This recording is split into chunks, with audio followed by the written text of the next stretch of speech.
Hello dear students. So today we are going to discuss about working capital management. Do you know what is the meaning for working capital management? Can anyone say? Yes? Lilia?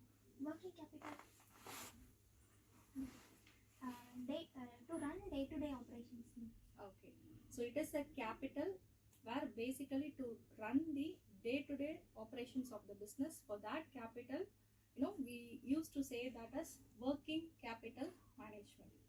See, there are different names for this working capital. So, can you say? Yes? Operations capital, operational capital. We can also say this as rotating capital. Okay. So, for running a business, say for example, basically we need land, building, labor. This is what a major part to run the business. So apart from this, additionally we need some sort of capital to run the day-to-day operations of the, operational expenses of the company. And that is the working thing. Say for example, if 1 crore is necessary for the business, okay, additional, say for example 10 or 20 lakhs is necessary to run the day-to-day operations. Okay, say for example buying the raw materials, doing the operations, paying electricity bill, giving wages to the laborers, whatever. Okay, so now we directly move on to the concept. So working capital management, where it is a capital managing for both short-term liabilities as well as short-term assets. That is for short period, within 1 year. Okay, so it has to be done continuously to do the operations, and this will generate the cash flow. What is the purpose of doing all these things? To generate the cash flow. Okay, so and this cash flow, so basically we'll use for short-term obligations as well as operational expenses, all the day-to-day operations for the company, inside the company. Okay, so this is all about the basics of working capital management. Coming to this part, see here, working capital management, basically it consumes more time. For whom? For finance manager, where he has to plan lot of things for this working capital, how much, right, when it is required, for all these things. And next is, it is, from investment, some portion has to be taken for working capital, and some portion it is represented here as sizable portion, some portion, 10% or 20%, somehow we have to take it separately for working capital. Okay, and this working capital, it basically decides the credibility of the company. See whether we can able to repay or not. Okay, if it is properly repaid to all your lenders, then it is fine. If it is not done, so where we need to face the consequences accordingly. Okay, and next is, it also decides the growth of the company.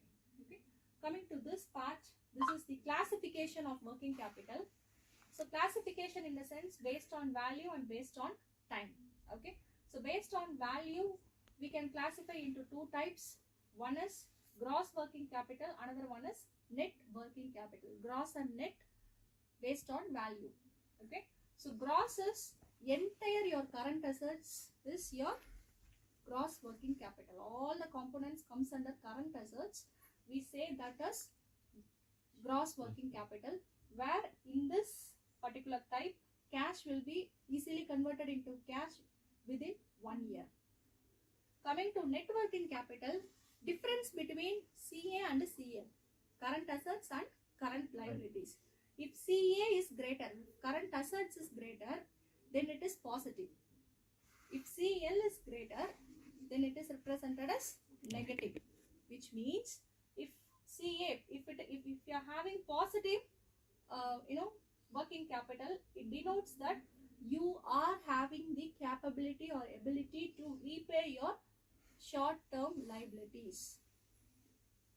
Where comes under this category, you are unable to pay your short-term liabilities. So obviously, this is what the positive notion. Okay, so positive, this factor gives you the good result in future.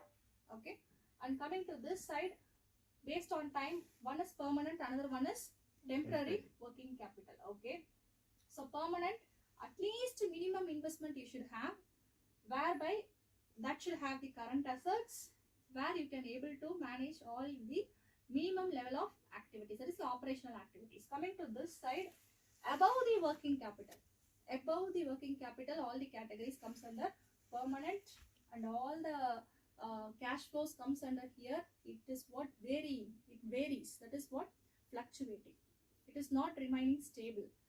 So one time, for one season it is what in very peak condition, another time it is what declining, that is why it is said as fluctuating. Okay, so these are all the different types, and how it is to be maintained, working capital in large or in inadequate, how it has to be maintained. Large in the sense you are taking huge portion of working capital from your investment, this will be large. Okay, then what happens?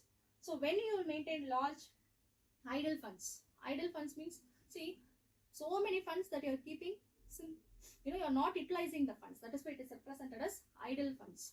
Okay, so whereby that also results, you have to pay some interest. So nothing is free of cost, right? So additionally it has some cost, you have to pay interest rate.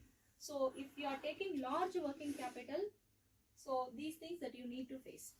Coming to this side, inadequate, that is insufficient working capital. Your working capital is not sufficient to run the business.